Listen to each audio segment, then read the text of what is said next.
那个组委会要求我用那个英文报告，那我就听从那个指示。好，so it's my great pleasure to talk about our recent work on cholesterol metabolism. So, as we know, cholesterol is a small molecule. It forms a specific membrane microdomain with other lipid, such as sphingolipid, and regulate membrane function. And cholesterol is used as a precursor to synthesize bile acids and steroid hormones. So it is a very important lipid and required for many biological functions. However, high level of cholesterol is a major risk factor for cardiovascular disease, NASH, and diabetes. There are about 330 million CVD patients, 300 million fatty liver patients, and 130 million diabetes in China. All of these diseases are closely related to abnormal cholesterol metabolism. A human adult excretes about 1 gram of cholesterol to feces. So at the same time, he takes up about 500 milligram and synthesizes about 900 milligram of cholesterol. Liver is the major organ for cholesterol metabolism. And currently, there are about 4 classes of cholesterol-lowering drugs. The first one is statin that inhibit HNG-CoA reductase and then upregulate LDL receptor. Bempedoic acid is a recently approved drug. It inhibits ACL, inhibits cholesterol biosynthesis, and also upregulates LDL receptor.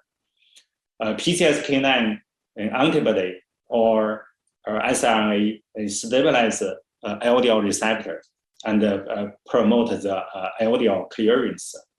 Ezetimibe block NPC1L1 mediated intestinal cholesterol absorption. The first 3 drugs increase cholesterol uptake by hepatocytes or other cells and may worsen NASH and cause some side effects such as heart failure that was observed in the PCSK9 deficient animal. Ezetimibe decreases cholesterol by at most 20%, so the potency is not very high enough. No drug can directly promote cholesterol excretion.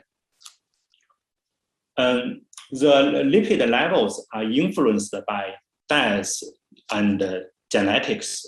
So next I will talk about 2 recent studies in our lab. The first is diet-induced cholesterol biosynthesis, and the second I will talk about promoting cholesterol excretion through targeting a receptor called ASGR1. From animal food, including eggs, people can absorb exogenous cholesterol. However, the plant foods do not contain cholesterol, despite they have a large amount of plant sterols. The chemical structures of plant sterols are very similar to cholesterol, but they cannot be absorbed or used by humans. Human cells can synthesize cholesterol from acetyl-CoA. Liver is the major organ for cholesterol biosynthesis. De novo cholesterol biosynthesis consumes lots of energy and nutrients. Meanwhile, cholesterol cannot be reused to generate ATP. So the cholesterol metabolism is quite different from fatty acid. So during evolution, mammals have adapted a mechanism to inhibit cholesterol biosynthesis in starvation condition and dramatically increase the synthesis in feeding condition. And when the nutrient is rich. So in this experiment, we injected tritium-labeled water to measure the class of synthetic rate and found at the fasting condition, the starvation condition, cholesterol is barely synthesized. And in the feeding condition, the synthetic rate was increased by more than tenfold. So this is the synthetic rate, not the sterile cholesterol level in blood. And in this experiment, we fed the animal a high glucose, low fat diet to exclude the interference from dietary cholesterol. We found that the expression of HNDCR was increased by a 20-fold in feeding condition compared with fasting condition. Other enzymes was only slightly increased. HNDCR is the rate-limiting enzyme in cholesterol biosynthetic pathway. It catalyzes the conversion HN-CoA to mevalonate. It is also the target of statin, the most widely used cholesterol-lowering drug.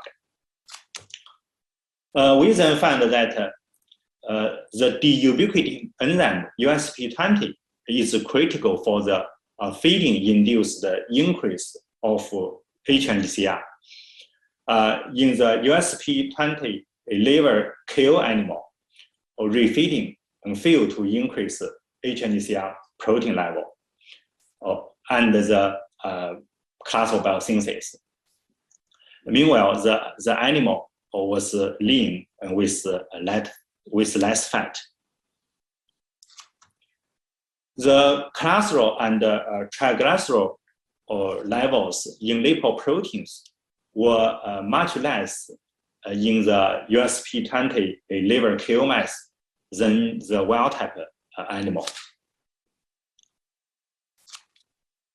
USP20 deficient animal showed higher energy expenditure, higher body temperature, so they burn the nutrients and therefore they become lean. We then used the USP20 inhibitor to treat metabolic disease. We first fed the animal high-fat, high-sucrose diet to induce obesity. And for 15 weeks, the obese animal was then gave GSK compound, the USP20 inhibitor, for 2 weeks. And the body weight of the fat animal was reduced. The fat mass was decreased. The fat accumulation in liver and the wet adipose tissue was decreased, and the glucose clearance was improved. So these experiments suggest USP20 could be a target to treat metabolic disease. So I summarize this story. After feeding, we take glucose, and the blood glucose level increased, insulin secretion increased. So these two signal or converge on the mTOR1 and activated mTOR1 and kinase. Then mTOR1 and phosphorylate USP20, the deubiquitin enzyme, at these two serine residues. The phosphorylated USP20 can stabilize HNDCR protein. So this is the rate-limiting enzyme. Meanwhile, hepatocyte take up glucose. The building block acetyl-CoA was increased. So the cell has higher acetyl-CoA, higher enzyme, then the cell can make much more cholesterol and fatty acid. When we inhibit USP20, the HNDCR enzyme was decreased. So HN-CoA was converted to succinate that can induce heat production to burn the nutrients. So next I will talk about cholesterol excretion. Among different glucose-lowering drugs, we know SGLT2 inhibitor is very good. It promotes kidney to remove glucose through urine and displays multiple beneficial effects on cardiovascular system and renal system. The reason is that glucose is completely removed out of the body. So can we use the same strategy to lower cholesterol? Well, this idea is very important because cholesterol is much harder to be degraded comparing with glucose in mammalian cells. Luckily, the cholesterol export machineries ABCG5 and ABCG8 have been identified. ABCG5 and G8 form functional heterodimers and locate on the apical membrane of hepatocytes or intestinal enterocytes. They transport cholesterol to bile and the intestinal lumen. Then cholesterol is removed through feces.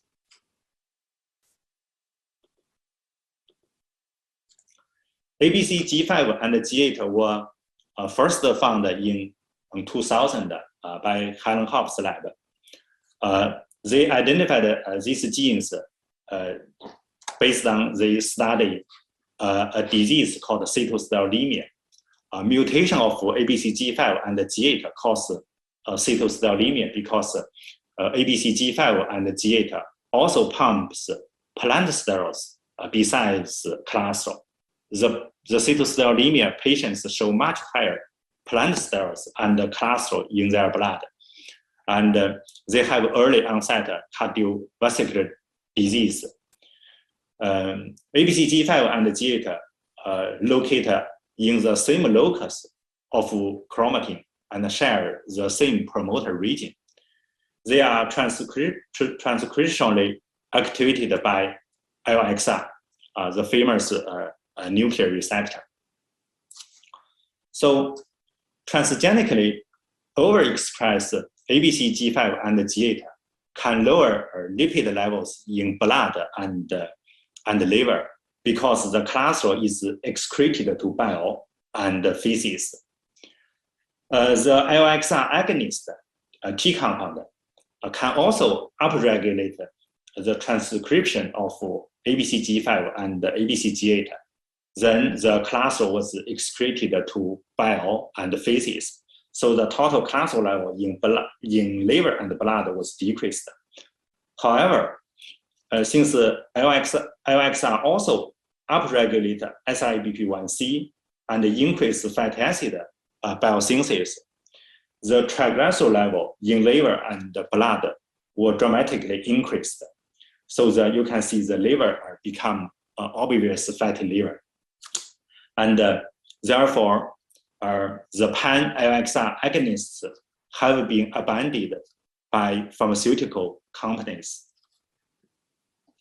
So in 2016, a New England Journal Medicine paper reported that the loss of function mutations of ASGR1 are strongly associated with lower cholesterol level and lower risk of coronary artery disease in Finland populations. So what's ASGR1? ASGR1 is the major subunit of acylglycoprotein receptor.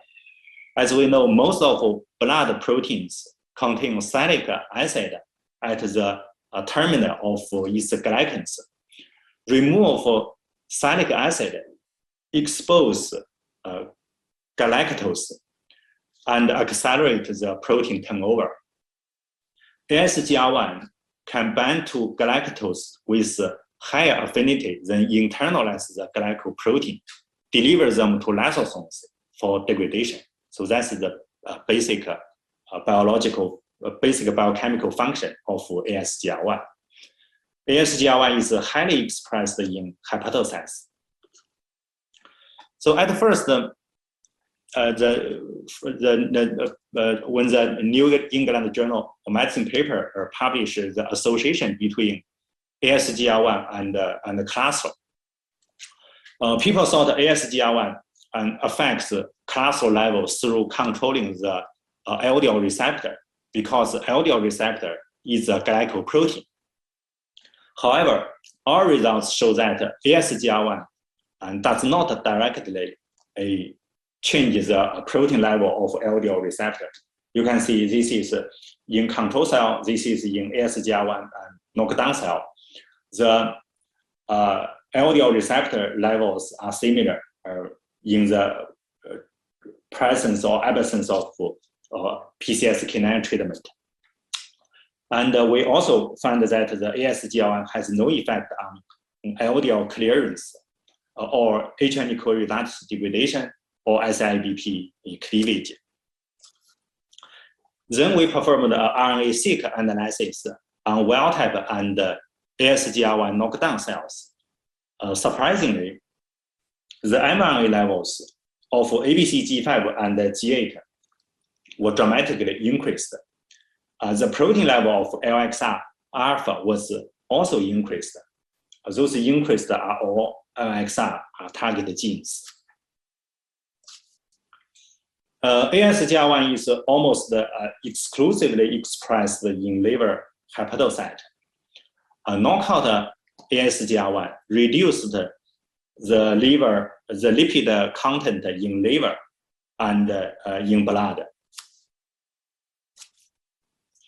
In the ASGR1 deficient mouse liver, the protein levels of LXR alpha, ABCG8, ABCA1, and CYP7A1 were all increased. So ABCG5, G8 can export cholesterol to bile and feces. ABCA1 can export cholesterol to HDL, which is also good. CYP7A1 increase bile acid synthesis. Interestingly, the expression of SIBP1 and FASN was decreased. This is very interesting, and I will come back later. So you can see the volume of gallbladder was increased, biliary cholesterol concentration increased, and the total biliary cholesterol was increased by about 1-fold in the homozygous knockout animal. The feces, the fecal cholesterol was also increased by about 50%. The phenotype was so dramatic that you can see the bile become cloudy due to higher biliary cholesterol concentration. Can we use this mechanism to treat metabolic disease? We knock down ASGR1 by shRNA in the LDL receptor knockout mice. The blood cholesterol decreased, triglyceride decreased, and biliary cholesterol increased. So the cholesterol was excreted to bile and then the feces. Atherosclerosis was prevented by knocking down ASGR1.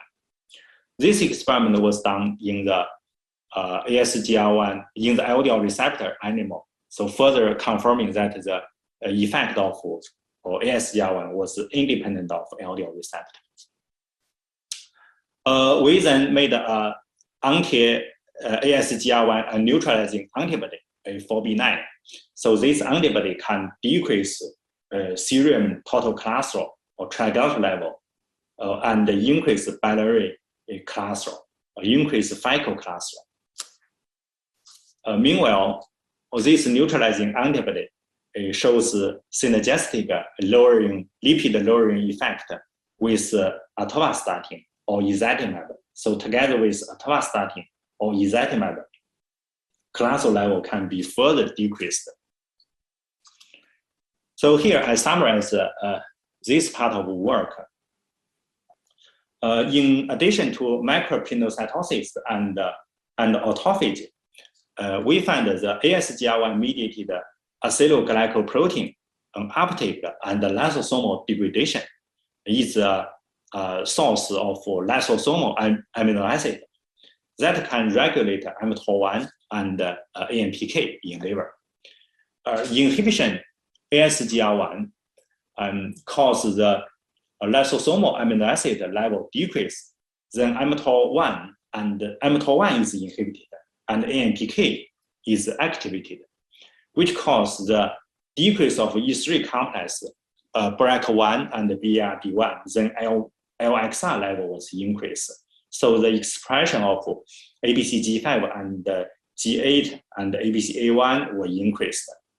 On the other hand, AMPK activation can block SIBP pathway to inhibit the fatty acid biosynthesis. So together we can exclude cholesterol. We can excrete cholesterol to feces without the fatty acid biosynthesis increase.